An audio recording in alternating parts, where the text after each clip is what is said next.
Welcome back to our channel dear student. मैं देवेंद्र आपका channel the online बस्ता में स्वागत करता हूं। स्टूडेंट, आज की वीडियो में हम राजीव गांधी नवोदय विद्यालय का पेपर सॉल्व करेंगे। ये 2025 का ये पेपर रहने वाला है। स्टूडेंट, ये जो प्रवेश परीक्षा का पेपर है इसमें आपको 100 क्वेश्चन करने होते हैं और 100 क्वेश्चन अगर आप सही कर लेते हैं तो आपको 100 मार्क्स मिलते हैं और इसी 100 में से आपकी मेरिट बनती है। जो आपके पास समय मिलता है आपको वो 2 घंटे का समय आपको मिलता है। ये जो 100 क्वेश्चन है 100 प्रश्न हैं, इसमें से जो शुरुआती 25 क्वेश्चन हैं वो हिंदी भाषा से संबंधित होते हैं।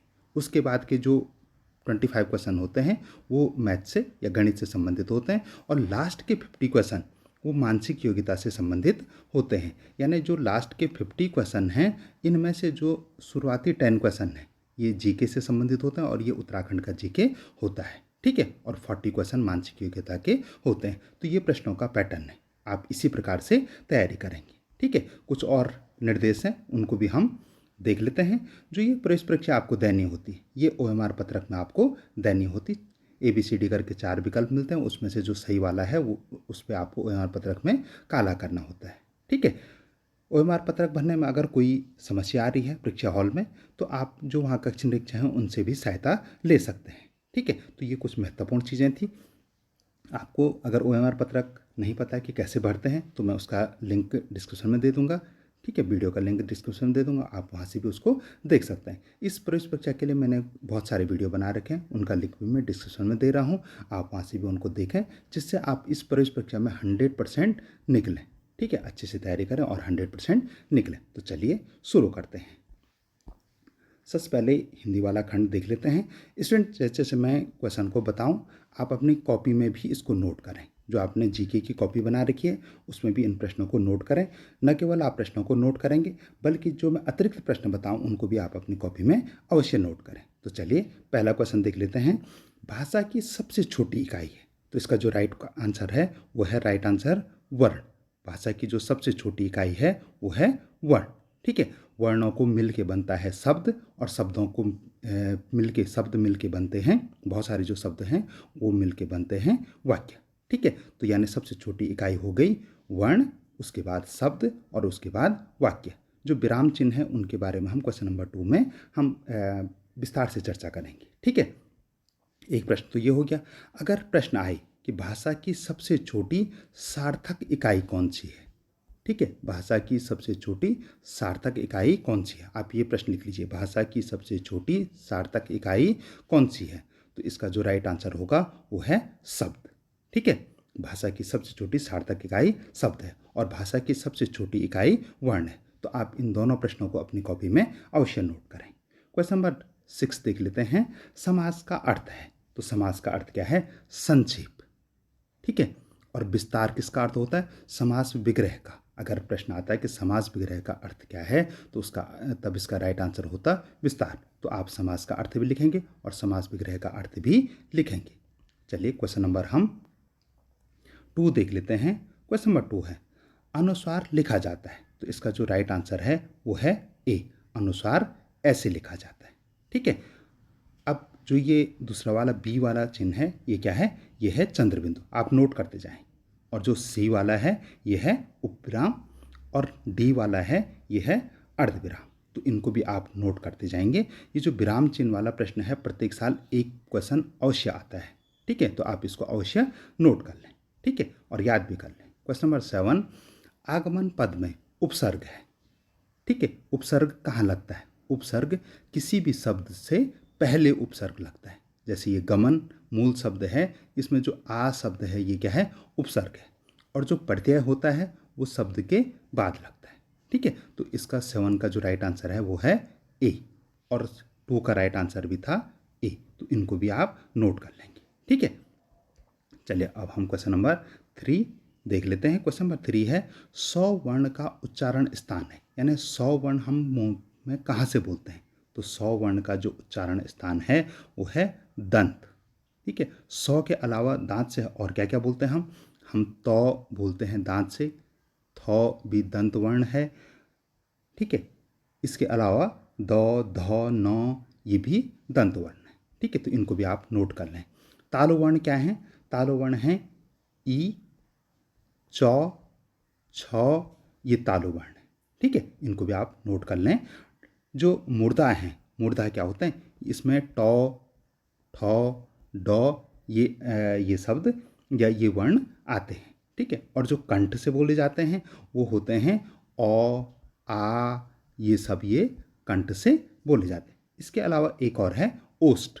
ओंठों से क्या क्या बोले जाते हैं, तो ओष्ठ से बोले जाते हैं ऊ, ऊ, ये सब ओष्ठ से बोले जाते हैं। तो आप न केवल इस क्वेश्चन का आंसर इसको नोट करेंगे, बल्कि तालु से क्या बोले जाते हैं, मूर्धा से क्या बोले जाते हैं, कंठ से क्या बोले जाते हैं, ओष्ठ से क्या बोले जाते हैं, इनको भी आप अपनी कॉपी में नोट करें। हो सकता है जब आप परीक्षा दे रहे हों तो ये सारे भी आ सकते हैं। ठीक है, क्वेश्चन नंबर 8 देख लेते हैं हम। कुम्हार शब्द है, तो कुम्हार शब्द क्या है, तद्भव। और कुम्हार का जो तत्सम शब्द है वो क्या है, कुंभकार। क्या है, कुंभकार। तत्सम शब्द किसे कहते हैं, किसी भी भाषा के जो मूल शब्द होते हैं उनको तत्सम शब्द कहते हैं। ठीक है, और किसी कारणवश वो कालांतर में वो चेंज हो जाते हैं, जैसे कुंभकार का कुम्हार हो गया, तो इनको तद्भव शब्द कहते हैं। ठीक है, तो ये जो मैं कह रहा हूँ इसको भी आप अपनी कॉपी में अवश्य नोट कर लें। क्वेश्चन नंबर 4, स्वागत पद में संधि विच्छेद होगा, यानी स्वागत का हम संधि विच्छेद करेंगे तो कैसे होगा, तो इसका जो राइट आंसर है वो है ए, सुधन आगत। ठीक है, क्वेश्चन नंबर 9, यमुना का समानार्थी पद है, तो यमुना का जो समानार्थी पद है वो है ए, रवितनया। ठीक है, इसके अलावा जो इसके पर्यायवाची हैं वो कालिंदी है, जमुना है, सूर्यसुता है, ये भी यमुना के पर्यायवाची हैं। ठीक है, बाकी ये गंगा से संबंधित हैं, ये आप नोट भी करते जाएंगे। ठीक है, क्वेश्चन नंबर हम 5 देख लेते हैं। बिहग पद का सही अर्थ है, जो बिहग शब्द है इसका सही अर्थ क्या है, पक्षी। ठीक है, सी इसका राइट आंसर है। क्वेश्चन नंबर 10, गुरु कृपा में समास है, तो गुरु कृपा में जो समास है वो तत्पुरुष समास है।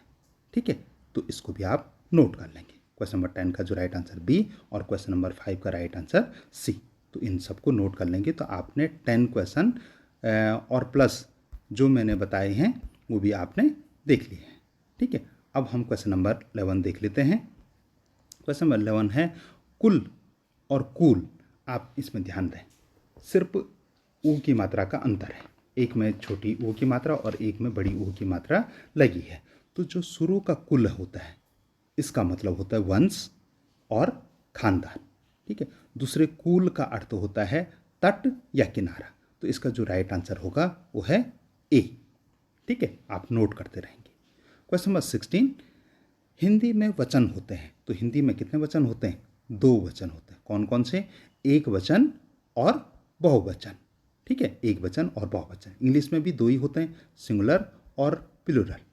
ठीक है, 3 वचन किस में होते हैं, तो 3 वचन होते हैं संस्कृत में, एक वचन, द्विवचन और बहुवचन।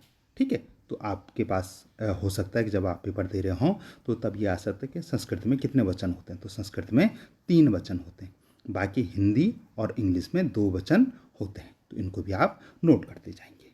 अगर स्टूडेंट आपने क्वेश्चन नंबर 16 वाला भी नोट कर लिया है और अभी भी आपने हमारे चैनल को सब्सक्राइब नहीं किया तो चैनल को अवश्य सब्सक्राइब करें, वीडियो को लाइक करें, अपने दोस्तों के साथ भी शेयर करें। तो चलिए क्वेश्चन नंबर हम 12 देख लेते हैं। क्वेश्चन नंबर 12 है, मृत्यु पर विजय पा लेने वाले को कहते हैं, तो जो मृत्यु पर विजय पा लेता है उसको कहते हैं मृत्युंजय। उसको क्या कहते हैं, ए, मृत्युंजय।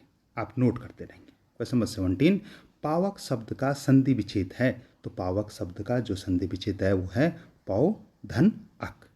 ठीक है, सी वाला इसका राइट आंसर है। क्वेश्चन नंबर 13 देख लेते हैं। विनम्रता मानव का आभूषण है, विनम्रता मानव का आभूषण है, इस वाक्य में विनम्रता है, तो विनम्रता क्या है, भाव है। ठीक है, जैसे सत्य है, झूठ है, ये सब क्या है, भाव है। ठीक, तो इसका राइट आंसर है वो है डी, ये क्या है, भाववाचक संज्ञा है। ठीक है, जातिवाचक संज्ञा क्या है, व्यक्तिवाचक संज्ञा क्या है और समूहवाचक संज्ञा क्या है, इसको आप कमेंट में अवश्य बताएंगे। जो क्वेश्चन समझ में नहीं आया उसके लिए आप कमेंट में अवश्य पूछें। ठीक है, क्वेश्चन नंबर 18, बादल का पर्यायवाची शब्द है, तो बादल का पर्यायवाची शब्द क्या है, मेघ। आप नोट करते रहेंगे। ठीक है, क्वेश्चन नंबर हम 14 देख लेते हैं। क्वेश्चन नंबर 14 है, वृद्ध धीरे धीरे टहलता है, इस वाक्य में धीरे धीरे पद है, तो पहले आप इस वाक्य में देखो टहलना क्या है, क्रिया है। और धीरे कैसे टहलता, वृद्ध कैसे टहलता है, धीरे धीरे। तो यानी ये जो धीरे धीरे है वो क्या कर रहा है, क्रिया की विशेषता बता रहा है। ठीक है, तो इसका जो राइट आंसर होगा ये है क्रिया विशेषण। ठीक है, सी इसका राइट आंसर है। जो पद या जो शब्द क्रिया की विशेषता बताते हैं उनको क्रिया विशेषण कहते हैं। क्रिया किसे कहते हैं, विशेषण किसे कहते हैं, सर्वनाम किसे कहते हैं। अगर ये आपको सब आते हैं तो क्वेश्चन लिखेंगे आप Q14 और यस लिखेंगे। ठीक है, तो मैं समझ जाऊंगा कि आपको ये सारे आते हैं। ठीक है, क्वेश्चन नंबर 19 देख लेते हैं। मोहन सोता है, इस वाक्य में सोना क्रिया है, तो ये कौन सी क्रिया है, ये अकर्मक क्रिया है। ठीक है, चलिए आपने सारे समझ लिए होंगे। क्वेश्चन नंबर हम 15 देख लेते हैं। क्वेश्चन नंबर 15 है विस्मयादि बोधक अव्यय है, तो इसका जो राइट आंसर वो है सी। क्वेश्चन नंबर 20 हिंदी की लिपि है, जो हिंदी किस लिपि में लिखी जाती है, यानी जो हम यहाँ पे देख रहे हैं तो ये कौन सी लिपि है, तो ये लिपि है देवनागरी लिपि। ठीक है, ये कौन सी लिपि है, ये है देवनागरी लिपि। गुरुमुखी में क्या लिखा जाता है, तो आप इसको भी कमेंट में बताएंगे। ओके, चलिए क्वेश्चन नंबर हम 21 से लेकर 25 तक के लिए निर्देश पढ़ लेते हैं। ठीक है, आपको निर्देश प्रश्न जब आप पेपर दे रहे हों तो निर्देश आपको बहुत अच्छे से पढ़ लेने, अच्छे से पढ़ लेने हैं, जिससे कि आपको क्या है उस प्रश्न में पता लगेगा कि हमको करना क्या है। तो 21 से लेकर 25 तक के लिए निर्देश हैं। निम्नलिखित गद्यांश को ध्यानपूर्वक पढ़कर दिए गए प्रश्नों के सटीक उत्तर विकल्प लिखिए। तो आप यहाँ से पढ़ लेंगे, राजा राम मोहन रॉय से लेकर और विश्वास हुआ तक आपको अच्छे से ये पढ़ लेने। क्यों पढ़ना है, क्योंकि ये जो पैराग्राफ है इसमें 5 नंबर के आपको क्वेश्चन पूछे जाएंगे और जो इसी में से आपको ढूंढने हैं। ठीक है, अगर आप अच्छे से पढ़ लेते हैं तो आपको आपके 5 क्वेश्चन कंप्लीट हो जाएंगे। ठीक है, क्वेश्चन नंबर 21 देख लेते हैं। होनहार बिरवान के होत सीखने बात का अर्थ क्या है, तो इसका जो राइट आंसर है सी, बाल्यकाल में ही सुलक्षणों का झलकना। ठीक है, तो सी इसका राइट आंसर है। क्वेश्चन नंबर 24 12 वर्ष की अवस्था में वे गए थे, तो 12 वर्ष की अवस्था में वे कहाँ गए थे, काशी गए थे, और क्यों गए थे ये आप कमेंट में बताएंगे, जिससे मुझे ये पता लगे कि आपने जो गद्यांश है वो अच्छे से पढ़ रखा है। ठीक है, चलिए क्वेश्चन नंबर हम 22 देख लेते हैं। राजा राम मोहन रॉय ने बंगला सीखी थी, जो राजा राम मोहन रॉय ने जो बंगला भाषा थी वो कहाँ सीखी थी, तो वो उन्होंने गांव की पाठशाला में सीखी थी। क्वेश्चन नंबर 23 उन दिनों कचहरियों में बोलबाला था, कचहरिया मतलब कोर्ट या न्यायालय, तो उन दिनों जो कचहरियों में जो भाषा बोली जाती थी वो किस भाषा का बोलबाला था, हिंदी का, संस्कृत का, बांग्ला का। तो इसका जो राइट आंसर है डी, फारसी का बोलबाला था। ठीक है, तो इसका 22 का राइट आंसर ए और 23 का राइट आंसर डी। 25 देख लेते हैं। उन पर पूरा प्रभाव पड़ा, किस चीज़ का पूरा प्रभाव पड़ा, अद्वैतवाद का। ठीक है, तो ये स्टूडेंट ये आपके 25 क्वेश्चन कंप्लीट हो गए। आई होप कि आपने सारे क्वेश्चन समझ लिए होंगे, जो मैंने आपको बताया वो भी आपने नोट कर लिए होंगे। अगर आप अच्छे से कर लेते हैं तो आपके 25 में से 25 हिंदी में आ जाते हैं, तो आपके निकलने के चांसेस बहुत बढ़ जाते हैं। ठीक है, तो चलिए अब हम इसका जो दूसरा पार्ट है मैथ्स के खंड को देख लेते हैं। ठीक है, मैथ्स में जैसे मैं शुरू में बता चुका हूँ 25 क्वेश्चन आएंगे। ठीक है, आप इनको भी अच्छे से देख लें। इसमें मैंने न केवल मैं आपको आंसर बताऊंगा बल्कि इनका सॉल्यूशन भी बताऊंगा। ठीक है, कि कोई पर्टिकुलर संख्या जो क्वेश्चन है उसका आंसर माना बात इसका आंसर बी है, तो बी क्यों है मैं ये भी आपको अच्छे से इसका एक्सप्लेन करूँगा, इसका वर्णन भी बताऊँगा और आप अपनी कॉपी में अवश्य इनको नोट कर लें।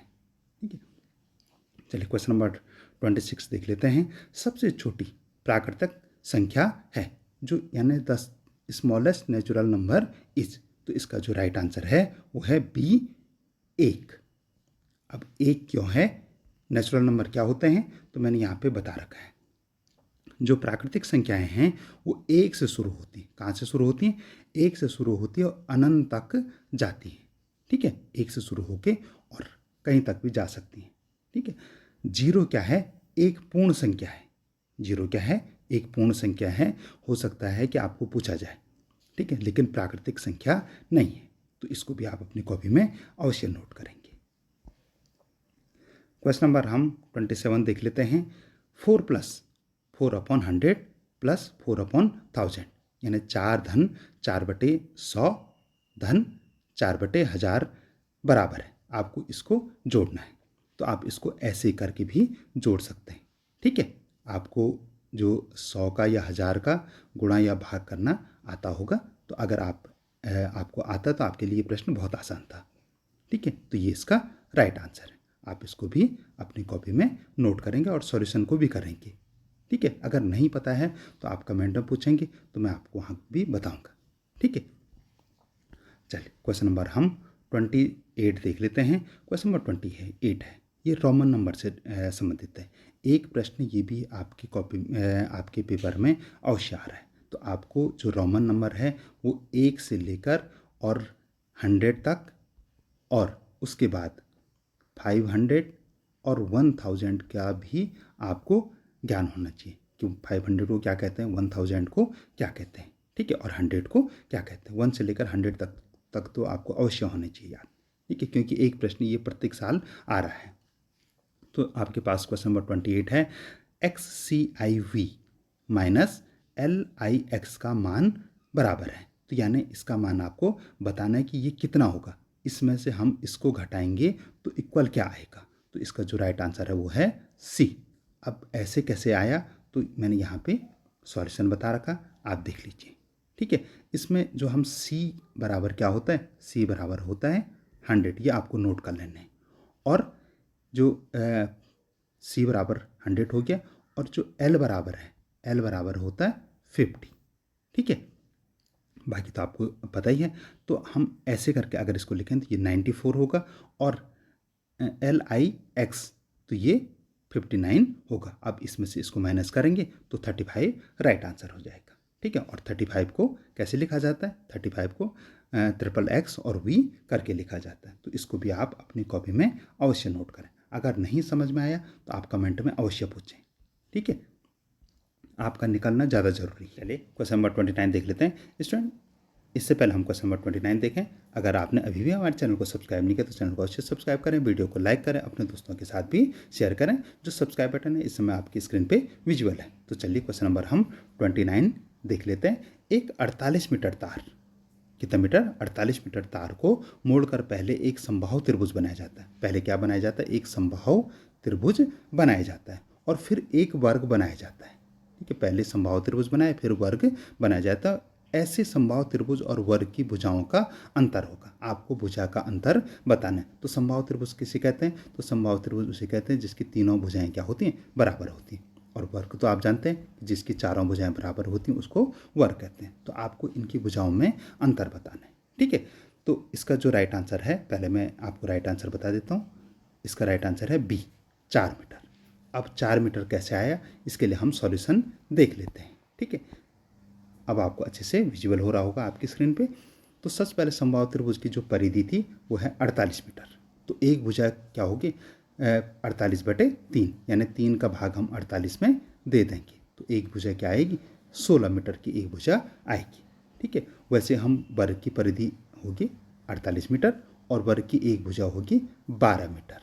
ठीक है, अब आपने क्या करना है, समबाहु त्रिभुज और वर्ग की भुजाओं का अंतर बताना। तो 16 ऋण 12, तो ये आंसर आएगा 4 मीटर। तो 4 ऐसे करके आए। तो आप इसको पूरी अपनी कॉपी में नोट कर लेंगे। ठीक है, अगर समझ में नहीं आया तो आप अवश्य कमेंट में पूछेंगे। ठीक, क्वेश्चन नंबर आप 30 देख लें। क्वेश्चन नंबर 30 है, रामू ने बाजार से 3 सही 1/2 किलोग्राम आलू, 2 सही 1/4 किलोग्राम प्याज, 1 सही 1/2 किलोग्राम फूल गोभी खरीदी। सब्जियों का कुल भार कितना होगा। तो सबसे पहले आपको क्या करना है, इनका विषम भिन्न बना देना है। ठीक है, इनका विषम भिन्न बनाएंगे और फिर इनको जोड़ेंगे। ठीक है, तो ऐसा करके आपका आंसर जो अगर आपको आ गया है तो आप इसका राइट आंसर होगा 7 सही 1/4। अगर नहीं पता आपको कि 7 सही 1/4 कैसे आया, विषम भिन्न कैसे बनाते हैं, तो मैंने सॉल्यूशन दे रखा है, आप उसको अपनी कॉपी में नोट कर लेंगे। ठीक है, तो सबसे पहले आप लिखेंगे आलू का भार। आलू का भार क्या था, 3 सही 1/4 किलोग्राम। तो इसको विषम भिन्न में बदलेंगे तो ये क्या हो जाएगा, 2 तियां 6 और धन 1 7। ये क्या होगा, विषम भिन्न कैसे बनाते हैं, 2 गुणा गया, अगर हम इसी की विषम भिन्न बनाएंगे तो 7/2 कैसे आए, तो 2 गुणा गया 3 धन 1 बटे 2, तो ये क्या हो गया 7 बटे 2 आ गया। ठीक है, तो ऐसे करके विषम भिन्न बनती है। तो 3 सही 1/2 की विषम भिन्न बनी 7/2, 2 सही 1/4 की विषम भिन्न बनी 9/4, और फिर फूल गोभी का भार है 1 सही 1/2, तो इसकी विषम भिन्न बनी 3/2। अब सब्जियों का कुल भार है, आप इसको ऐसे करके जोड़ देंगे। ठीक है, समझिए, और उसके बाद जो राइट आंसर आएगा 7 सही 1/4 आएगा। ठीक है, तो ये इसका राइट आंसर है। तो आप इस सब को नोट कर लेंगे। समझ गए? चलिए क्वेश्चन नंबर हम 31 देख लेते हैं। क्वेश्चन नंबर 31 है, विजय सोमवार से एक पुस्तक को पढ़ना शुरू करता है। कब से शुरू करता है? प्रश्न आपको ध्यान से पढ़ने हैं। सोमवार से एक पुस्तक को पढ़ना शुरू करता है और रविवार को ख़त्म कर देता है। ठीक है, यानी उसने सोमवार से शुरू की और रविवार को ख़त्म कर दी। सोमवार को उसने 3 पेज पढ़े। सोमवार को कितना पेज पढ़ता है? 3 पेज।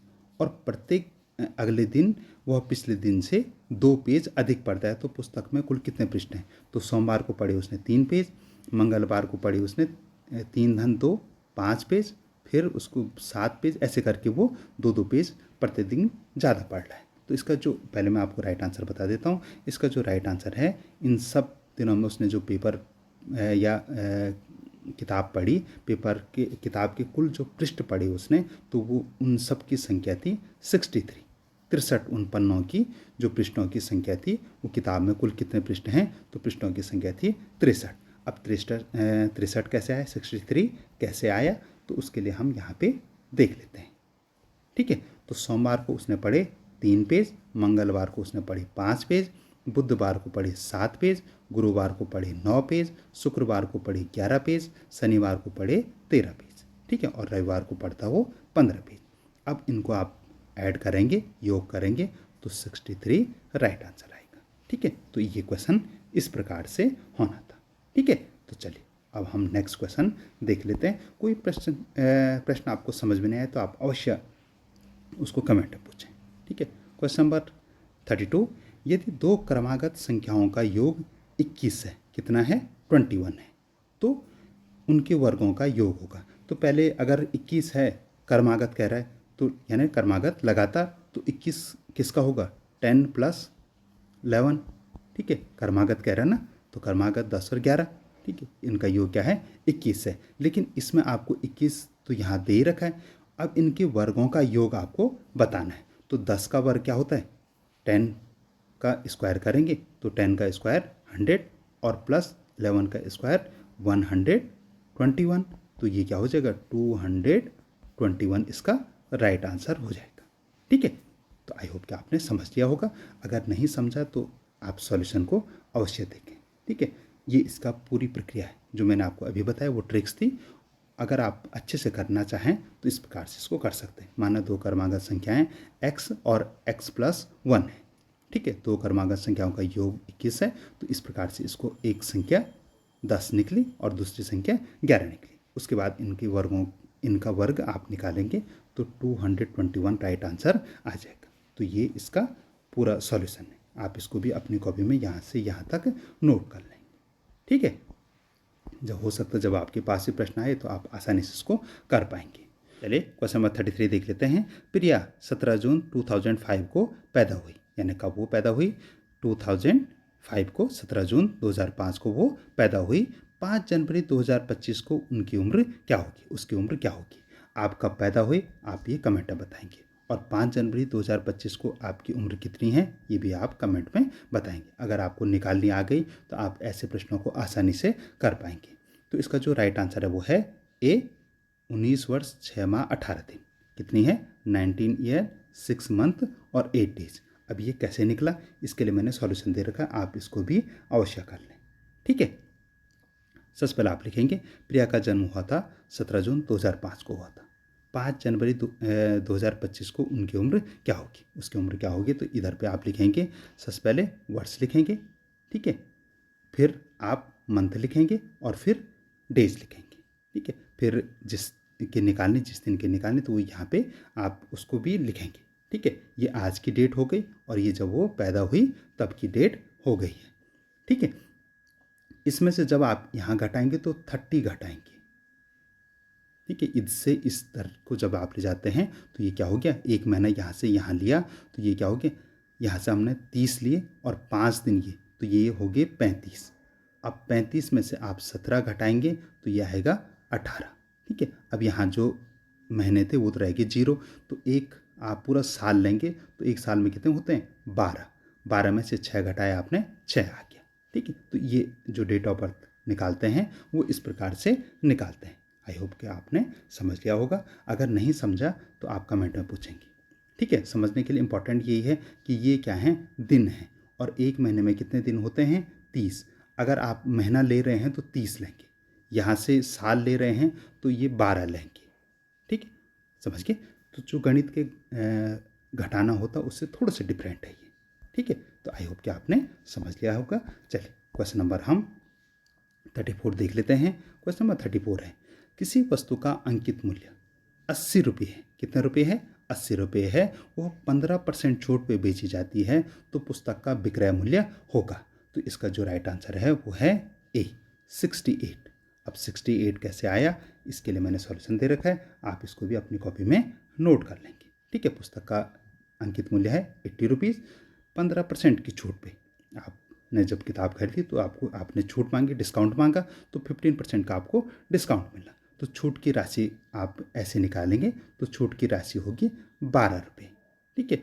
अब विक्रय मूल्य में से अंकित मूल्य को आप घटा देंगे तो 68 ये राइट आंसर आ गया। ठीक है। तो इसको भी आप अपनी कॉपी में नोट कर लेंगे। चलिए क्वेश्चन नंबर हम 35 देख लेते हैं। क्वेश्चन नंबर 35 आसान प्रश्न था और घड़ी से संबंधित था।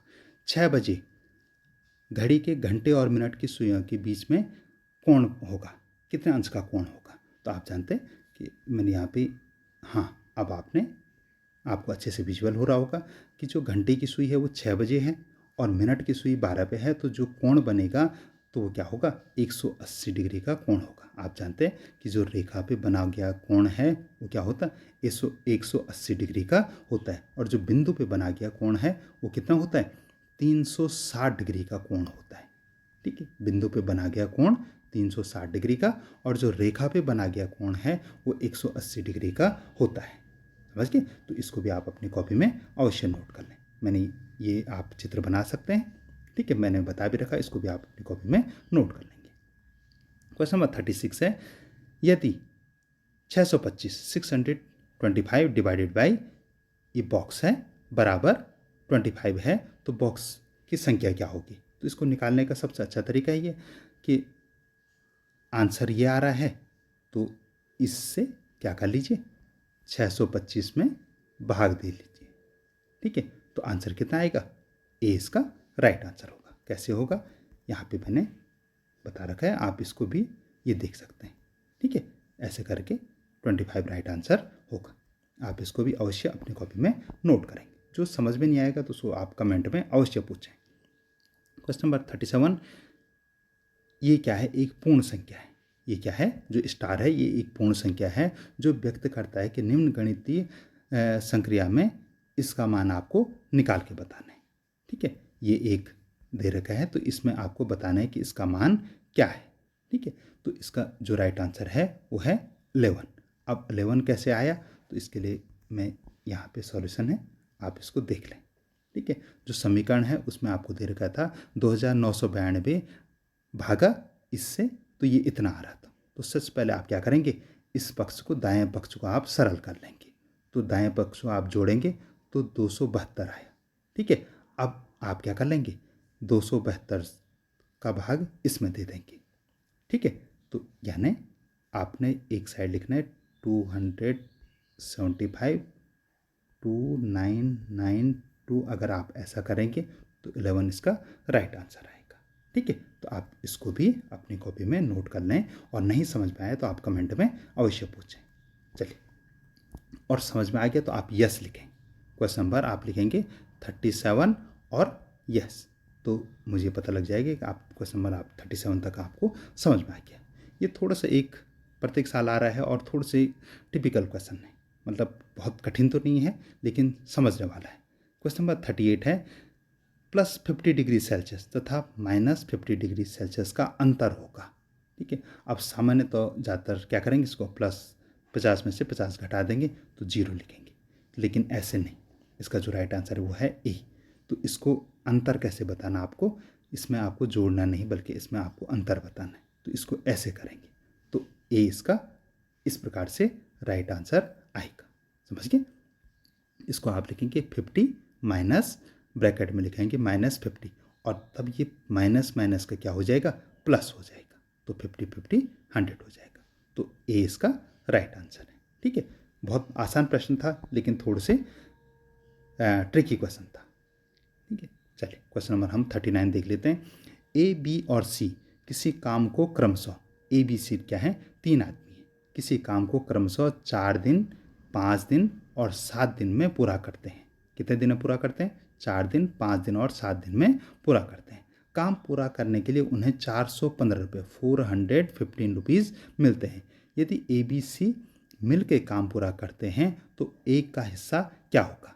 यानी अगर वो अलग अलग काम करते हैं तो 4 दिन, 5 दिन और 7 दिन लगाते हैं और तब जाके उनको 415 रुपये मिलते हैं। अगर वो इकट्ठा काम कर रहे हैं तो प्रत्येक के हिस्से में कितना आएगा, और उसमें से तब आपको ए का हिस्सा आपको बताना है। तो इसका जो राइट आंसर है वो है बी, 175। अब 175 रुपीज़ कैसे आया, तो यहाँ पे मैंने आपको दिखा रखा है, यहाँ से यहाँ तक आप नोट कर लेंगे इसको। ठीक है, सबसे पहले प्रत्येक दिन एक दिन का जो काम की दर है इस प्रकार से निकालेंगे और उसके बाद लास्ट में 175 राइट आंसर आ जाएगा। ठीक है, चलिए क्वेश्चन नंबर हम 40 देख लेते हैं। क्वेश्चन नंबर 40 है, संख्या 96345 में 6 का स्थानीय मान और अंकित मान का योग होगा। तो इसका राइट आंसर है बी। ठीक है, 6 का स्थानीय मान क्या होगा, यानी यहाँ पे आप 6 रखेंगे और उसके पीछे जितनी संख्याएं हैं तो उनके लिए 0 लिख देंगे। ठीक है, और जो अंकित मान है वो तो 6 ही है, तो इन दोनों को आप योग कर लेंगे तो राइट आंसर आएगा ए। ठीक है, यहाँ पे मैंने इसका सॉल्यूशन भी दे रखा है आपको। हाँ, अब आपको अच्छे से विजुअल हो रहा होगा कि स्थानीय मान किसे कहते हैं। किसी संख्या के प्रत्येक अंक का उसके स्थान के आधार पर एक मान होता है जिसे अंक का स्थानीय मान कहा जाता है, जबकि अंकित मान को एक संख्या में स्वयं अंक के रूप में परिभाषित किया जाता है। ठीक है, तो इसमें स्थानीय मान कहाँ है, हम इसको कैसे पढ़ रहे हैं, 96,000 पढ़ रहे हैं। ठीक है, तो अगर हम 9 को हटा दें तो इसको हम करेंगे 6,345 करेंगे, तो 6,000 बोल रहे हैं तो इसका स्थानीय मान क्या होगा, 6,000। ठीक है, 6,000 होगा। अगर रुपीज़ भी होता तो 6,000 रुपीज़ होता। ठीक है, तो 6,000 इसका स्थानीय मान है। जबकि अंकित मान आप 6 है तो 6 का अंकित 6 ही हम करेंगे, 9 का अंकित मान 9 ही होगा। ठीक है, जबकि 9 का स्थानीय मान क्या होगा, हम 9 लिखेंगे और उसके पीछे 4 शून्य लगाएंगे। ठीक है, ये 9 का स्थानीय मान ये हो गया। ठीक है, जबकि 9 का जो अंकित मान है वो 9 ही रहेगा। समझ गए? तो इस प्रकार से ये अंकित मान और स्थानीय मान का आपको योग बताना है, तो ये इसका राइट आंसर ये है। तो आप इसको पूरा नोट करेंगे आप। ठीक है, स्थानीय मान और अंकित मान क्या किसे कहते हैं ये भी आप नोट करेंगे, तो आपका ये प्रश्न भी हमेशा के लिए आपको आ जाएगा।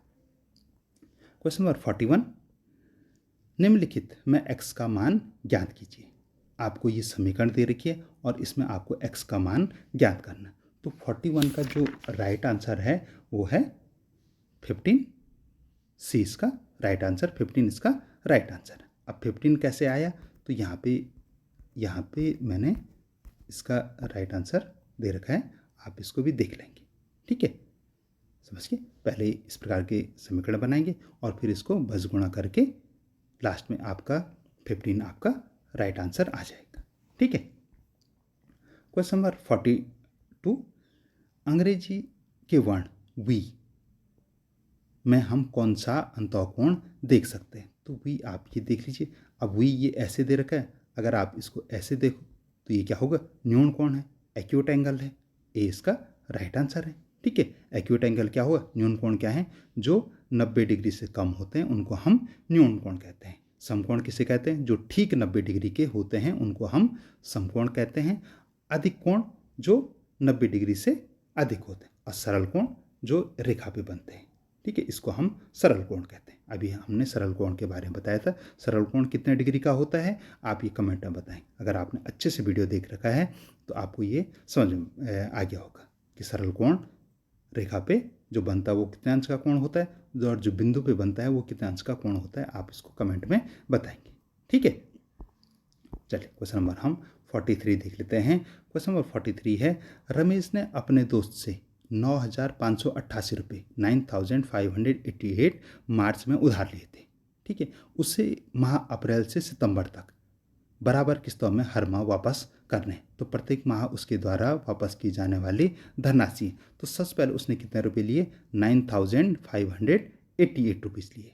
ठीक है, और अप्रैल से कब लिए उसने, मार्च में लिए, और अप्रैल से सितंबर तक आपको उसको लौटाने।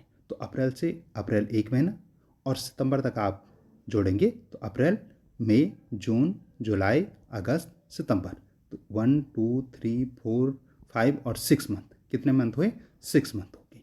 ठीक है, अब आपको क्या करना था, ये बहुत आसान प्रश्न था, आपको 6 डिवाइडेड बाई 9,588 आप कर देते तो आपका राइट आंसर आ जाता। तो इसका जो राइट आंसर होगा वो है बी, 1,598 रुपये, 1,598 रुपीज़। ठीक है, कैसे निकला वैसे मैंने आपको समझाई दिया, तो आपने कर ही लिया होगा। ठीक है, तो ये इस प्रकार से इस प्रश्न को करना था। ठीक है, चलिए अब हम क्वेश्चन नंबर 44 देख लेते हैं। क्वेश्चन नंबर 44 है, 50 में से 4 रुपये का कितना प्रतिशत होगा। अब इसमें इसको निकालने के दो तरीके हैं, या तो आप इस 4 रुपये को भी पैसे में बदल लीजिए या इस 50 पैसे को भी रुपये में बदल लें। ठीक है, 1 रुपये बराबर आप जानते हैं 100 पैसे होते हैं। ठीक है, तो 4 रुपये बराबर क्या हो जाएंगे, 400 पैसे हो जाएंगे। और फिर आप इसको क्या करेंगे, इसका प्रतिशत निकालेंगे, तो 50 गुणा गया 100/400। आप इसको अगर सरल करेंगे तो राइट आंसर आएगा सी। ठीक है, 12.5%। ठीक है, तो ये आपने समझ लिया होगा, नहीं समझा तो यहाँ पे ये सॉल्यूशन है। 50 पैसे बराबर 50 पैसे होगा और 4 रुपये बराबर क्या हो जाएगा, 400 पैसे हो जाएगा। जैसे मैंने बताया ना कि 1 रुपये बराबर क्या होता है, 100 पैसे, तो 400 रुपये 400 पैसे क्या हो जाएंगे, 4 रुपये बराबर हो जाएंगे 400 पैसे। तो इस प्रकार से इसको सरल करेंगे तो ये इसका राइट आंसर हो जाएगा। ठीक है, आपने समझ लिया होगा, नहीं समझा तो आप कमेंट में पूछेंगे। स्टूडेंट, इससे पहले हम क्वेश्चन नंबर 45 देखें।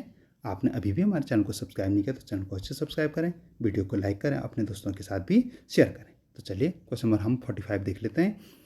12,000 रुपीज़ कितने, 12,000 रुपये का 5%, 12,000 रुपीज़ का 5% वार्षिक ब्याज की दर से कितने वर्षों का साधारण ब्याज 1,800 रुपये होगा। ठीक है, आपको इसमें क्या निकालना है, टाइम निकालना है। ठीक है, या समय निकालना आपको समय का सूत्र याद होगा तो आपके लिए ये बहुत आसान हो गया था। 3 इसका राइट आंसर होगा, 3 ईयर क्या होगा, इसका राइट आंसर होगा। अब 3 ईयर कैसे आया तो चलिए देख लेते हैं। सबसे पहले आप लिखेंगे मूलधन, मूलधन कितना है 12,000, 12,000 रुपीज़। दर क्या है, वो है 5% पर ईयर। साधारण ब्याज कितना हुआ, तो ये 1,800 रुपये हुआ। तो समय की गणना का सूत्र क्या है, समय बराबर ब्याज गुणा गया 100 मूलधन गुणा गया दर। अब आप इसको सूत्र में रखेंगे तो लास्ट में ये आएगा और राइट आंसर 3 होगा। तो ये इसका राइट आंसर है। ठीक है, तो आप इसको यहाँ तक भी नोट कर लेंगे। ठीक है, समझ में नहीं आए तो आप कमेंट में अवश्य पूछें। क्वेश्चन नंबर 46, यदि वृत्ताकार पार्क का एक चक्कर 400 मीटर का है, पार्क कैसा है, वृत्ताकार पार्क है, और एक चक्कर है उसका कितना, 400 मीटर का। ठीक है, राजू को 2 किलोमीटर पूरा करने में पार्क के कितने चक्कर लगाने पड़ेंगे। ठीक है, कितने चक्कर लगाने होंगे उसको, तो 1 किलोमीटर बराबर होता है 1,000 मीटर। कितना होता है 1,000 मीटर। 2 किलोमीटर बराबर हो गया 2,000 मीटर। कितना हो गया, 2 किलोमीटर बराबर 2,000 मीटर। ठीक है, पार्क का एक चक्कर कितने में लग रहा है, 400 मीटर। ठीक है, तो इससे इसको काटा, इससे इसको काटा, तो 4 1 जा 4 और 4 5 जा 20। तो राइट आंसर आएगा डी। ठीक है, तो पहले आपको क्या करना था, इसमें किलोमीटर को मीटर में बदलना था या मीटर को किलोमीटर में बदलते। ठीक है, तो आसान यही है कि किलोमीटर को मीटर में बदलना। तो आप अगर इसको ऐसे करेंगे तो आपका ये क्वेश्चन सही हो जाएगा। यहाँ पे मैंने दे भी रखा है, सूत्र क्या है, 1 किलोमीटर बराबर 1,000 मीटर। वृत्ताकार पार्क का एक चक्कर होता है 400 मीटर में पूरा, तो राजू को 2 किलोमीटर बराबर 2000 मीटर पूरा करने में चक्कर लगेंगे बराबर कुल दूरी भागा एक चक्कर की दूरी, तो 2000 मीटर भागा 400 मीटर, तो 5 चक्कर इसका राइट आंसर आ गया। तो ये इसका इस क्वेश्चन का ये आंसर था, सॉल्यूशन था, आप उसको भी अवश्य नोट करेंगे। क्वेश्चन नंबर 47, एक चतुर्भुज के कोण 1:2:3:4 के अनुपात में हैं, तो सबसे छोटा कोण होगा। तो आप जानते हैं कि जो चतुर्भुज हैं उनके चारों अंतःकोणों का योग क्या होता है, 360 डिग्री होता है। कितना होता है, 360 डिग्री। त्रिभुज के तीनों अंतःकोणों का योग कितना होता है, आप ये कमेंट में बताएंगे। ठीक है, हो सकता है कि यहाँ चतुर्भुज पूछा गया है, हो सकता है कि आपको त्रिभुज पूछा जाए, समझ गए। तो इसका मैं पहले आपको राइट आंसर बता देता हूँ। इसका जो राइट आंसर है वो है ए, 36 डिग्री। अब 36 डिग्री कैसे आया, इसके लिए मैंने सॉल्यूशन बता रखा है। तो इस प्रकार से आप इसको करेंगे तो 36 डिग्री आ जाएगा। ठीक है, तो आप लिखेंगे चतुर्भुज के कोणों का अनुपात है 1:2:3:4। चतुर्भुज के चारों कोणों का योग होता है 360 डिग्री। ठीक है, ये मैंने आपको पहले बता दिया। अब इसका माना कोणों का योग है 1x + 2x + 3x + 4x = 360 degree. इन सब को जोड़ेंगे तो ये हो गए 10x बराबर 360 डिग्री और x बराबर इसको 360 डिवाइडेड बाई 10 कर देंगे तो 36 डिग्री राइट आंसर आ गया। ठीक है, जो सबसे छोटा कोण है वो 36 डिग्री का होगा, 36 डिग्री का होगा। तो ये आपका सॉल्यूशन हो गया। आप इसको भी कॉपी में नोट कर लेंगे। चलिए क्वेश्चन नंबर हम 48 देख लेते हैं। क्वेश्चन नंबर 48 है, रमन की पानी की बोतल में 1.5 लीटर पानी है, उसने 250 मिली पानी पिया। कितना पानी पिया उसने, 250 मिलीलीटर उसने पी लिया। उसके दोस्त राम ने 300 मिलीलीटर पानी पिया, तो उसकी बोतल में कितना पानी बचा। तो ये भी आपको पहले इसको क्या करना है, इसको इस लीटर को मिलीलीटर में बदलना। तो 1 लीटर बराबर होता है 1000 मिलीलीटर, तो 1.5 लीटर बराबर हो जाएगा, कितना हो जाएगा 1500 मिलीलीटर। उसके दोस्त ने पिया 250 ml मिलीलीटर पानी, और उसने पिया 250 मिलीलीटर और उसके दोस्त ने पिया 300 मिलीलीटर। तो इन दोनों को जोड़ लेंगे तो ये हो जाएंगे 550 मिलीलीटर। अब इसमें से आप क्या करेंगे, 1500 में से 550 मिलीलीटर घटा देंगे। ठीक है, इसको माइनस कर देंगे तो जो राइट आंसर आएगा वो आएगा यही 950 ml। ठीक है, आई होप कि आपको समझ में आ गया होगा। नहीं आया तो मैंने यहाँ पे इसका सॉल्यूशन दे रखा है।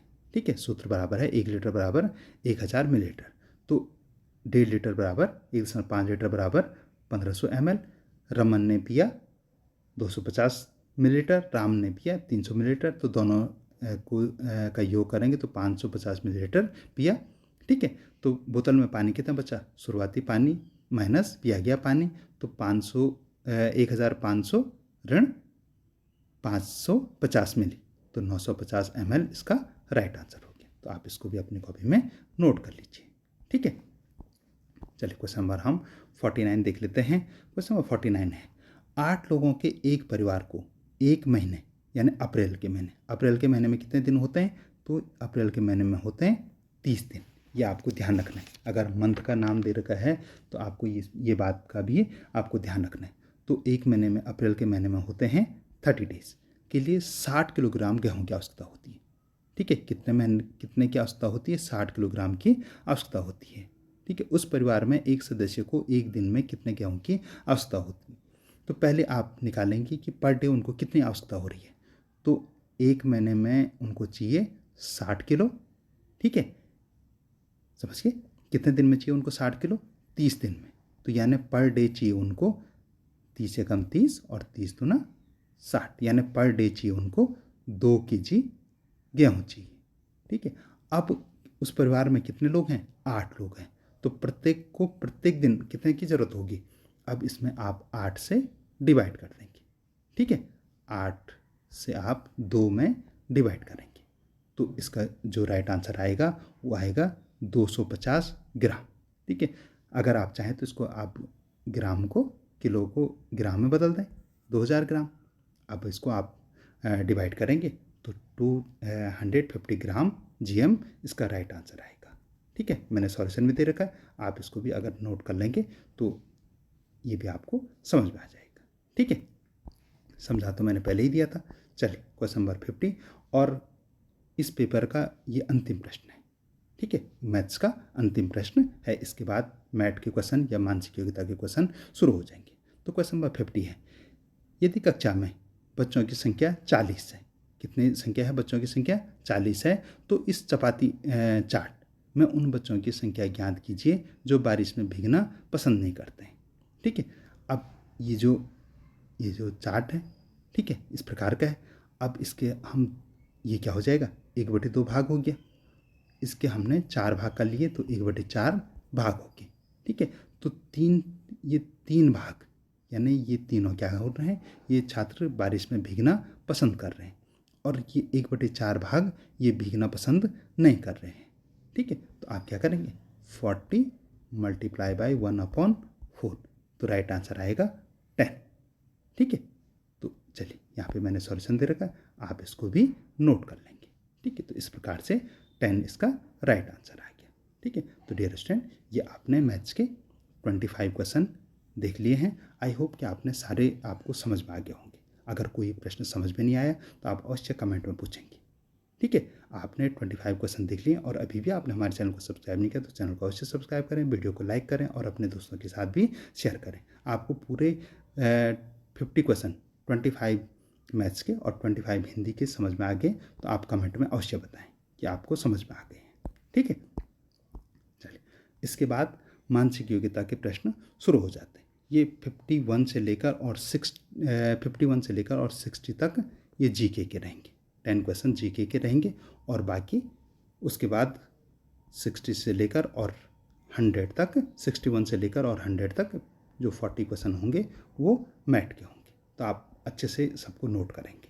ठीक है, जो क्वेश्चन हैं उनको भी और जो मैं बता रहा हूँ उसको भी आप नोट करेंगे। तो चलिए क्वेश्चन नंबर 51 देख लेते हैं। निम्न में से कौन उत्तराखंड के राज्यपाल नहीं थे? तो डॉक्टर अजीज़ कुरैशी यहाँ के राज्यपाल थे, श्री सुदर्शन अग्रवाल ये भी राज्यपाल थे, BL जोशी भी राज्यपाल थे, जो श्री भगत सिंह कोश्यारी भी राज्यपाल थे, लेकिन ये उत्तराखंड के नहीं थे। यहाँ पे पूछा गया उत्तराखंड के, तो भगत सिंह कोश्यारी थे महाराष्ट्र के राज्यपाल थे और उत्तराखंड के दूसरे मुख्यमंत्री थे। ठीक है, कौन से मुख्यमंत्री थे? दूसरे थे। पहले कौन थे आप ये कमेंट में बताएंगे। ठीक है, पहले मुख्यमंत्री कौन थे और पहले निर्वाचित मुख्यमंत्री कौन थे ये भी आप कमेंट में बताएंगे। ठीक है, नहीं पता तो आप पूछेंगे तो मैं आपको बताऊंगा।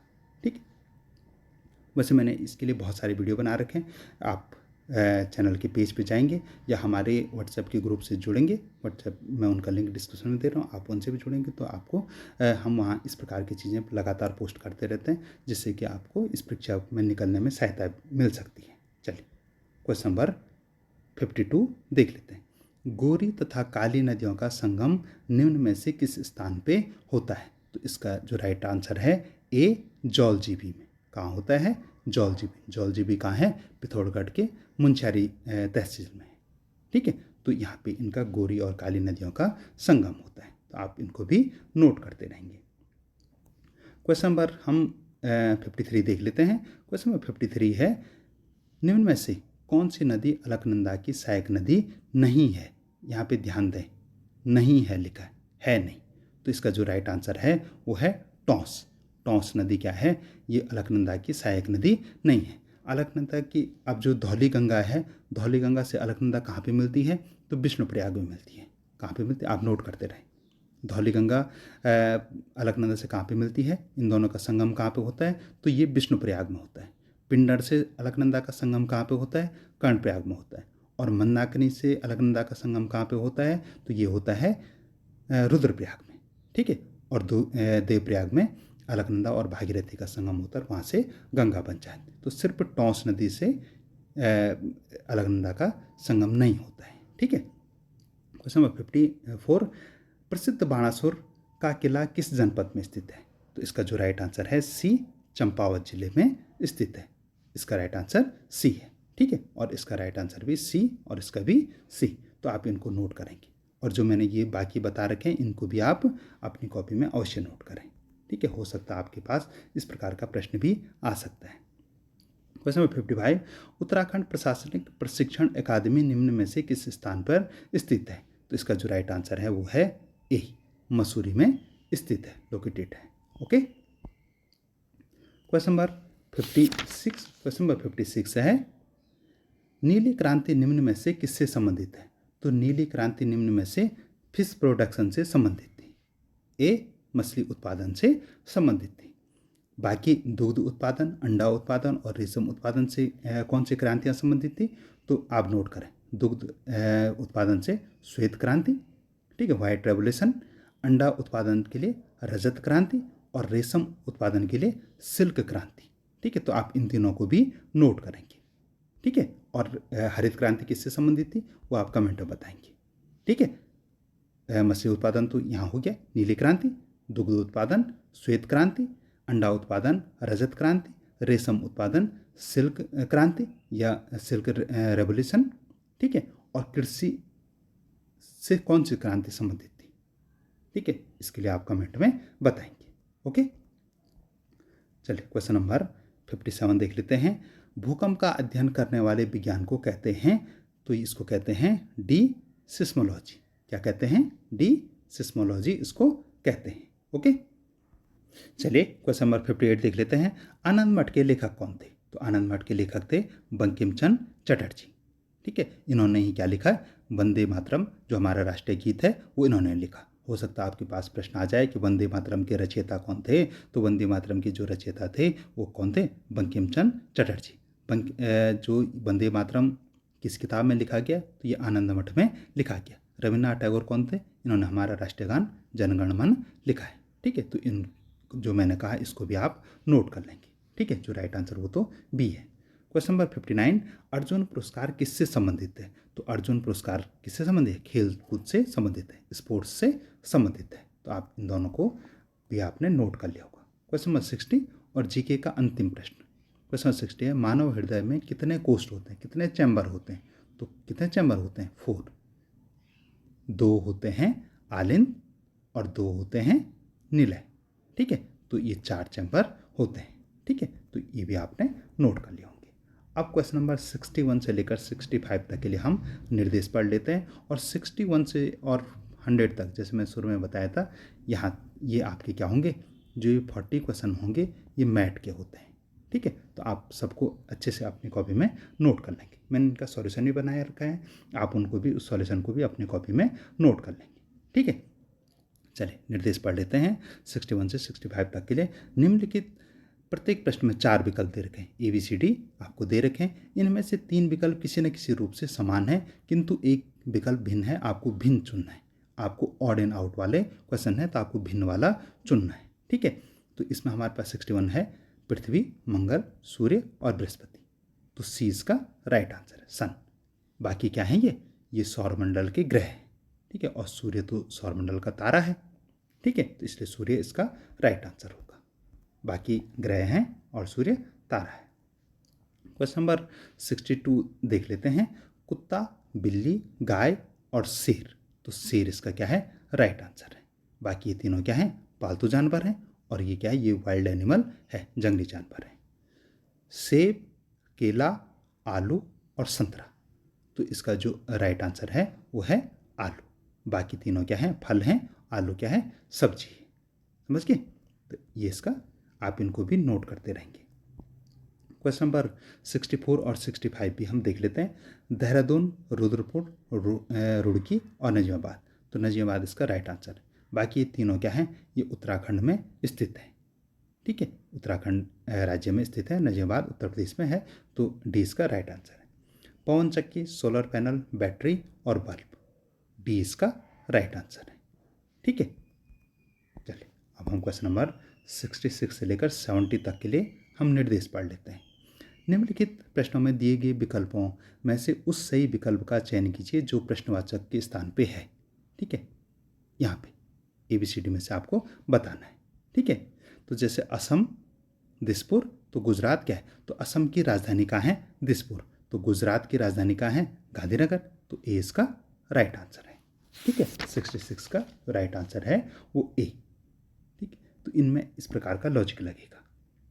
क्वेश्चन नंबर 67 देख लेते हैं। भागीरथी गोमुख, तो अलकनंदा, भागीरथी नदी कहाँ से निकलती है? गोमुख से निकलती है। तो अलकनंदा कहाँ से निकलती है? तो अलकनंदा निकलती है सतोपंथ से। ठीक है, पिंडारी से क्या निकलती है? ये आप कमेंट में बताएंगे। पिंडारी ग्लेशियर से कौन सी नदी निकलती है? तो ये आप कमेंट में बताएंगे। Okay, question number 68। Nanda Devi Chamoli, तो पंचाचूली, नंदा देवी कहाँ है? नंदा देवी जो पर्वत है वो चमोली जिले में है। तो पंचाचूली जो पर्वत है वो पिथौरागढ़ में है। ठीक है, तो इनको भी आप नोट करते रहेंगे। क्वेश्चन नंबर 69 देख लेते हैं। नंदा देवी राजजात यात्रा चमोली, तो हिल यात्रा, यानी नंदा देवी जो राजजात यात्रा होती है वो चमोली में होती है। तो हिल यात्रा कहाँ होती है? तो हिल यात्रा होती है पिथौरागढ़ में। ठीक है, बुलाक नाक में पहने जाने वाला गहना है। तो मोनाट, ये कहाँ पहने जाने वाला गहना है? तो ये कान में पहने जाने वाला गहना है। ठीक है, तो 69 का जो राइट आंसर डी और 70 का राइट आंसर ए। ठीक है, इनको भी आप अपनी कॉपी में नोट कर लेंगे। ठीक है, क्वेश्चन नंबर 71 से लेकर और 75 तक के लिए हम निर्देश पढ़ लेते हैं। निम्नलिखित प्रश्नों में एक श्रृंखला दी गई है। श्रृंखला के अगले पद का चयन दिए गए विकल्पों में से कीजिए। ठीक है, तो ये श्रृंखला है 2, 6, 12, 20 और उसके बाद क्या आएगा आपको ABCD में से आपको बताना है। ठीक है, तो 2, 6, 12 और 20, इसमें इसका जो राइट आंसर होगा वो होगा C 30। अब 30 कैसे आएगा आप देख लीजिए। 2 और में 4 ऐड करेंगे तो आएगा 6 और 6 में 6 ऐड करेंगे तो आएगा 12 और 12 में 8 ऐड करेंगे तो आएगा 20। अब आप देखिए यहाँ 2 2 बढ़ रहे हैं, 2 2 बढ़ रहे हैं। ठीक है, तो इसके बाद जो भी संख्या आएगी तो 20 संख्या आई और उसमें क्या करेंगे, इसमें 2 बढ़ा देंगे तो इसमें 10 ऐड होगा। तो 10 ऐड होगा तो राइट आंसर आएगा 30। ठीक है, तो इसमें ये वाला लॉजिक लगना था। मैंने इसका सॉल्यूशन भी दे रखा है, आप इसको भी अपनी कॉपी में नोट कर लेंगे। ठीक है, कि समझा तो मैंने पहले दिया कि 4 ऐड किया तो 6 आएगा, 6 ऐड किया तो 12 आएगा, 8 ऐड किया तो 20 आया और फिर ये क्या है 2 2 करके बढ़ रहे हैं तो 10 आएगा तो 30 इसका राइट आंसर होगा। ठीक है, ये जो मैथ वाले हैं ये समझने ज़्यादा ज़रूरी है बजाय कॉपी करने की। ठीक है, यहाँ पे 72 है 2 1 1/2 1/4। तो यहाँ पे देखो प्रत्येक का आधा हो रहा है, 2 का आधा 1, 1 का आधा आधा और अब क्या हो जाएगा 1/4 का आधा क्या होता है 1/8। तो ए इसका राइट आंसर होगा। ठीक है, ए इसका राइट आंसर है। चलिए क्वेश्चन नंबर हम 73 देख लेते हैं। 73 का मैंने सॉल्यूशन भी दे रखा है 3, 4, 7, 8, 11 और 12। ठीक है, तो इसमें क्या हो रहा है +1 हो जा रहा है, फिर +3, फिर +1, फिर +3, फिर +1, ऐसे करके ये संख्या चल रही है। तो 73 का जो राइट आंसर है वो है डी। ठीक है, आप सॉल्यूशन भी नोट कर लेंगे। ठीक है, एक दूसरा तरीका भी है, अगर आपको ये समझ में नहीं आया तो आप इसको ऐसे भी कर सकते हैं। इसमें 2 सीरीज चल रही हैं। ठीक है, एक 3, 7, 11 और 15 वाली सीरीज, दूसरी 4, 8, 12 और इसके बाद अगर कोई और संख्या होती तो यहाँ पे 16 होता। ठीक है, तो आप इसको इस प्रकार से भी करेंगे तो तब भी राइट आंसर 15 आएगा और इस प्रकार से भी करेंगे तब भी राइट आंसर 15 आएगा। तो हो सकता है कि आप जो भी आपको ठीक लगे, तो आपकी स्क्रीन पे विजुअल हैं दोनों, आप इसको किसी भी तरीके से कर सकते हैं। ठीक है, क्वेश्चन नंबर 74 देख लेते हैं। 80, 10, 70, 15 और 60, इसमें भी 2 सीरीज चल रही हैं। ठीक है, मैंने यहाँ पे ये सॉल्यूशन में भी दे रखा है, लेकिन इसमें देखिए आप 80 में से -10, 70, -10, 60 और अब इसके बाद जो माइनस आएगा वो आएगा 50। ठीक है, दूसरी वाली सीरीज है 10 + 5 15 + 5 20। तो इसका जो राइट आंसर आएगा वो है A 20। ठीक है, ये आप सॉल्यूशन भी अपनी कॉपी में नोट कर लेंगे। इसमें जो रीजनिंग वाले हैं वो इसी प्रकार से होते हैं। ठीक है, उनमें कुछ भी संभव है, कोई भी लॉजिक उसमें संभव है। क्वेश्चन नंबर 75 देख लीजिए। क्वेश्चन नंबर 75 है YZ WXUVST। तो यहाँ पे नेक्स्ट क्या आएगा? तो इसका जो राइट आंसर है वो है C, QR आएगा। अब यहाँ पे देख लीजिए आप, ये मैंने सॉल्यूशन बना रखा है, ठीक है। तो यहाँ पे आप देख रहे हैं कि Z के बाद Y के बाद X के बाद W के बाद V के बाद U के बाद T के बाद S और S के बाद R और R के बाद ये Q। तो इस प्रकार से ये चल रहा है, ठीक है। तो आई होप कि आपको समझ में आ गया होगा। समझ में नहीं आया तो आप कमेंट में पूछेंगे। क्वेश्चन नंबर 76 है, यदि किसी सांकेतिक भाषा में GIVE को VIGE लिखा जाता है तथा ओवर को EVRO लिखा जाता है, तो उसी सांकेतिक भाषा में DISK को क्या लिखा जाएगा? तो 76 का जो हमारे पास जो ऑप्शन दे रखे हैं उसमें जो राइट आंसर है वो है डी, इसका राइट आंसर है। अब ये कैसे आया? तो यहाँ पे आप देख लें, ठीक है। जो सीरीज चल रही है आपको इसको क्या करना है, 1 2 3 4 करके देना है, ठीक है। तो जो सीरीज चल रही है 3 2 4 1, 3 2 4 1, ठीक है। तो इसी प्रकार से ये सीरीज इसमें भी चलेगी, तो ये इसका राइट आंसर है। तो इसको भी आप अपनी कॉपी में नोट कर लेंगे, ठीक है। चलिए क्वेश्चन नंबर हम 77 देख लेते हैं। क्वेश्चन नंबर 77 है, यदि किसी सांकेतिक भाषा में SYSTEM को SYSMET लिखा जाता है तो NEAR नियर को AENRER लिखा जाता है, तो फ्रैक्शन को क्या लिखा जाएगा? ठीक है। तो इसका जो राइट आंसर वो है डी। अब ये ऐसा कैसे लिखा जाएगा आप यहाँ पे देख लीजिए, ठीक है। सिस्टम को इनमें 3 का उन्होंने बनाए, ये ऐसे इधर आया, ये यहाँ आया, ये ऐसे, फिर ये ऐसे और ये सामने। और चूंकि यहाँ तो 3 3 थे, 6 थे, यहाँ 8 हैं, तो यहाँ हम क्या करेंगे 4 4 का इनका बनाएंगे, ठीक है। तो इस प्रकार से ये इसका राइट आंसर हो गया, ठीक है। आई होप आपने समझ लिया होगा। नहीं समझा तो आप कमेंट में पूछेंगे, ठीक है। और स्टूडेंट अभी भी आपने हमारे चैनल को सब्सक्राइब नहीं किया तो चैनल को अवश्य सब्सक्राइब कर लें, वीडियो को अवश्य लाइक कर लें।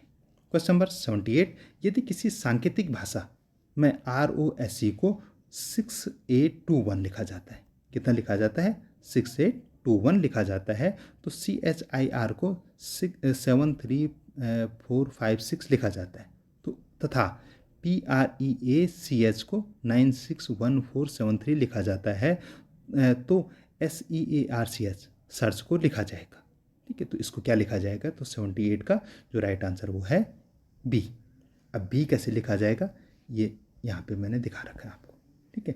आप इसको पूरा नोट कर लेंगे, ठीक है। तो यहाँ पे हमको SEARCH लिखना है, तो SE को क्या लिखा जाएगा? 21, ठीक है, 2 और 1, C को लिखा जाएगा 7, A को लिखा जाएगा 4, R को लिखा जाएगा 6, H को लिखा जाएगा 3। तो इस प्रकार से ये राइट आंसर हो गया, ठीक है। इस प्रकार से सर्च को ऐसे लिखा जाएगा, तो आप इसको भी अपनी कॉपी में नोट कर लेंगे। चलिए क्वेश्चन नंबर 79 देख लेते हैं। स्टूडेंट इससे पहले हम क्वेश्चन नंबर 79 देखें। अगर आपने अभी भी हमारे चैनल को सब्सक्राइब नहीं किया तो चैनल को अवश्य सब्सक्राइब करें, वीडियो को लाइक करें, अपने दोस्तों के साथ भी शेयर करें। मैंने इस परीक्षा से संबंधित बहुत सारे वीडियो बना रखे हैं, मैं उनका लिंक डिस्क्रिप्शन में दे रहा हूँ, आप उनको भी अवश्य देखें। खूब मेहनत करें और अपनी जो सफलता को 100% करने का प्रयास करें। आप अगर अच्छे से सारे वीडियो को देख लेते हैं तो निश्चित रूप से आपकी सफलता में सहायक सिद्ध होंगे, ठीक है। तो चलिए क्वेश्चन नंबर 79 देख लेते हैं। अंग्रेजी शब्दकोश के अनुसार निम्न शब्दों को उचित क्रम में लगाइए। तो सबसे पहले कौन आएगा? स्ट्रेंजर, ये पहले नंबर पर आएगा। दूसरे नंबर पर आएगा स्ट्रेंथ, स्ट्रेंथ दूसरे नंबर पर आएगा। तीसरे नंबर पर आएगा स्ट्रॉन्ग और चौथे नंबर पर आएगा स्ट्रेंथन, ठीक है। तो इस प्रकार की सीरीज बन रही है, तो यानी सी इसका राइट आंसर है, ठीक है। अपनी कॉपी में भी अवश्य नोट करें।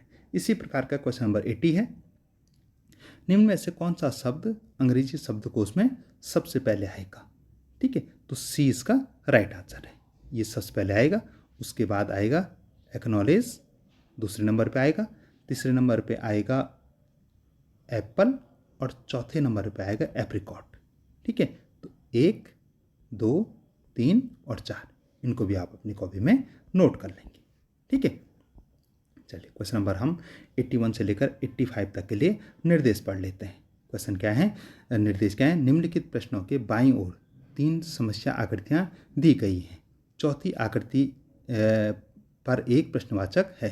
जैसे आप यहाँ पे देख सकते हैं प्रश्नवाचक है। पहली दो समस्या आकृतियों के बीच में एक संबंध स्थापित है। इन दोनों के बीच में कोई संबंध है तो आपको इन दोनों के बीच में भी वही संबंध बताना है और ये उत्तर आकृतियाँ इसमें से आपको चूज करना है। ठीक है, आप निर्देशों को अच्छे से पढ़ लेंगे। ठीक है, अब इनमें देखते हैं। अब इनमें देखिए कि इन दोनों में क्या संबंध था जो इन दोनों में होगा। तो इसमें आप देखिए पहले त्रिभुज यहाँ पे था, फिर ये इधर को लुढ़क गया, फिर ये यहाँ नीचे चले गया। तो अब ये त्रिभुज क्या होगा, निश्चित रूप से ये त्रिभुज यहाँ पे होगा और ऐसे होगा। ठीक है, फिर ये वाला तीर का निशान पहले ऐसे था, फिर नीचे हो गया, फिर ऐसे हो गया, तो अब ये यहाँ पे होगा। तो ऐसा कहाँ पे है? ठीक है, कि त्रिभुज यहाँ पे हो, ठीक है, इधर को मुड़ा हो और ये तीर का निशान ऊपर, तो बी इसका राइट आंसर है। ठीक है, आप ही देखिए ये सब क्या हो रहे हैं, ये क्लॉकवाइज चल रहे हैं। ये सारे, ये पहले यहाँ पे, फिर यहाँ पे, फिर यहाँ पे। ठीक है, पहले ये यहाँ पे था, फिर ये यहाँ पे गया, फिर यहाँ पे, फिर यहाँ पे, फिर यहाँ पे, ऐसे करके गया। ठीक है, पहले ये देखिए, पहले यहाँ पे, फिर यहाँ पे था, फिर यहाँ पे, अब निश्चित रूप से यहाँ पे होगा। तो बी इसका राइट आंसर है। क्वेश्चन नंबर 82, समस्या आकृति है, ये है और यहाँ पे इनमें से आपको उत्तर आकृति छाननी। तो इसमें देखिए पहले ये ऐसा था, फिर ऐसे हो गया। तो ये इस प्रकार का ये क्या है, ये एक प्रकार से आप इसको देखते हैं, ये दर्पण आकृति जैसी है। ठीक है, यहाँ पे अगर इसको दर्पण में देखेंगे तो पहले ऐसे था, तो फिर ऐसा होगा। तो अगर इसको भी दर्पण में देखेंगे तो बी इसका राइट आंसर होगा। ठीक है, इसका भी राइट आंसर बी और इसका भी राइट आंसर बी। इन चित्रों को आप अच्छे से देख लें, अपनी कॉपी में भी आप अगर चाहें तो बना सकते हैं। क्वेश्चन नंबर 83, पहले जो समस्या आकृति थी इस प्रकार थी, फिर वो त्रिभुज दो जुड़ गए। तो ये आयत है, तो इसमें भी दो आयत प्लस में जुड़ जाएंगे। ठीक है, तो सी इसका राइट आंसर हो गया। क्वेश्चन नंबर 84, समस्या आकृति इस प्रकार है, त्रिभुज बन रखा है, उसके बाहर से छोटे छोटे वृत्त लग रखे हैं। ठीक है, फिर वो चतुर्भुज में चले गया और वृत्त अंदर को चले गए।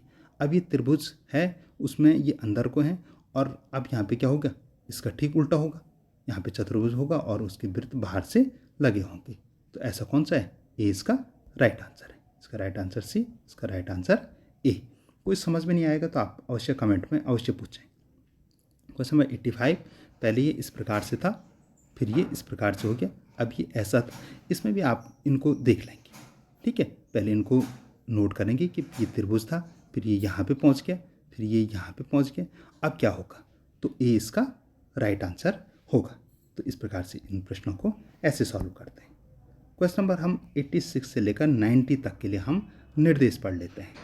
निम्नलिखित प्रत्येक प्रश्न में 4 आकृतियाँ दी गई हैं। इनमें से 3 किसी न किसी रूप से समान है किंतु एक भिन्न है।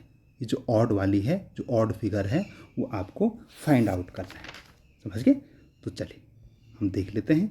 और हाँ, अब आपको अच्छे से विजुअल हो रहा होगा।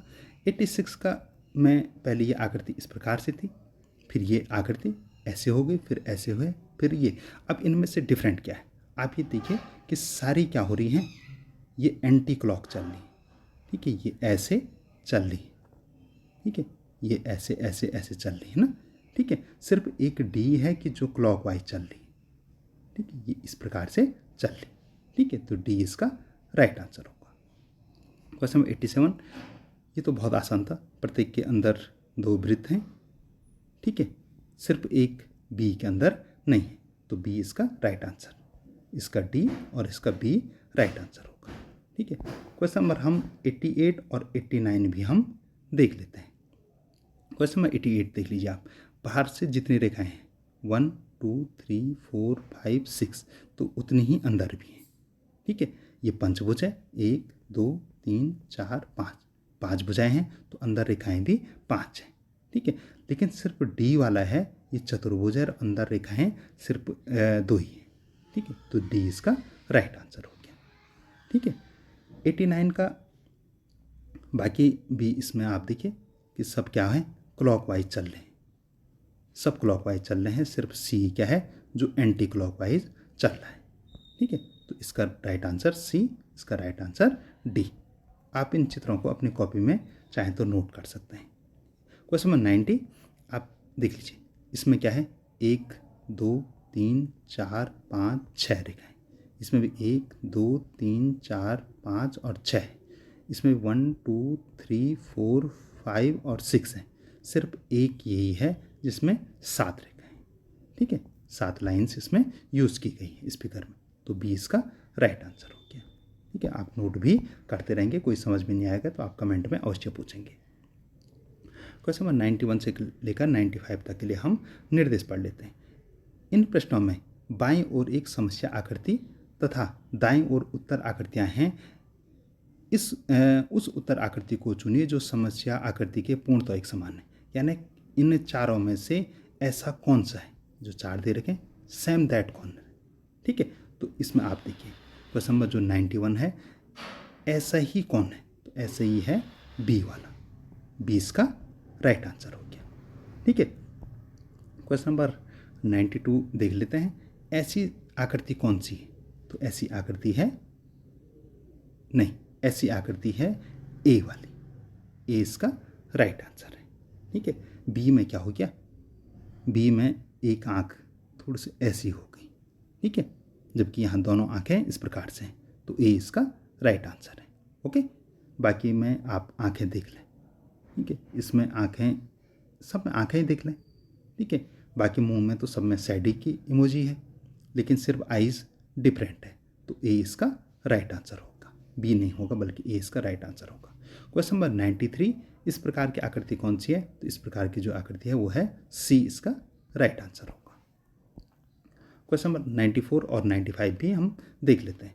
क्वेश्चन नंबर 94, इस प्रकार का एग्जैक्टली कौन सा है, तो इस प्रकार का एग्जैक्टली ये है, ठीक है।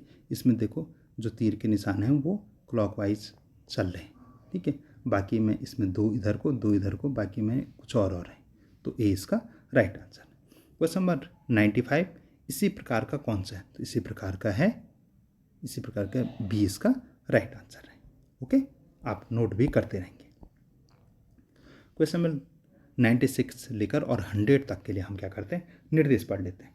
निम्नलिखित प्रत्येक में एक समस्या आकृति है, ये समस्या आकृति है, एक समस्या आकृति दे रखी है जिसका एक भाग अपूर्ण है, ये वाला भाग अपूर्ण है। उत्तर आकृतियों में से उस भाग को चुनिए जो क्या है समस्या आकृति के इस वाले भाग पे आ जाए। यहाँ पे आपको 4 आकृतियाँ दे रखी, इनमें से आपको जो सही है वो यहाँ वो चूज़ करना है, ठीक है। तो हाँ, अब आपको अच्छे से विजुअल हो रहा होगा। तो यहाँ पे कौन सी आकृति आएगी, तो इसका जो राइट आंसर है वो है ए, ये वाली आकृति अगर आप यहाँ पे देखेंगे तो बिल्कुल एग्जैक्टली यहाँ पे आएगी। क्वेश्चन नंबर 97 देख लेते हैं, यहाँ पे कौन सी आकृति आएगी, तो यहाँ पे आप देखिए जो तीर के निशान है 2 ऐसे चल रहे हैं, ठीक है, और 2 ऐसे हैं और एक ऊपर की ओर है, ठीक है, इसमें भी ऐसे ही है, ठीक है। तो जैसा निशान यहाँ पे है, जैसे ये निशान वैसे यहाँ पे है, तो जैसे यहाँ पे होगा वैसे ही यहाँ पे होगा, तो 97 का जो राइट आंसर वो है बी, ठीक है, बी वाला यहाँ पे बिल्कुल सटीक आएगा। ओके, क्वेश्चन नंबर 98, यहाँ पे कौन सी आकृति आएगी, तो यहाँ पे आप देख लीजिए ऐसी, ऐसा, ऐसा, ऐसा और ऐसा वाला आएगा, तो सी इसका राइट आंसर है, ठीक है। ये वाली आकृति यहाँ पे रखेंगे तो बिल्कुल फिट आएगा। आप अपनी कॉपी में ड्राइंग बना सकते हैं और फिर आप चेक कर सकते हैं कि वाकई सही है या नहीं है। क्वेश्चन नंबर 99, यहाँ पे कौन सी आकृति आएगी, ABCD में से कौन सी आकृति इसमें आएगी, तो ए इसका राइट आंसर है, ठीक है।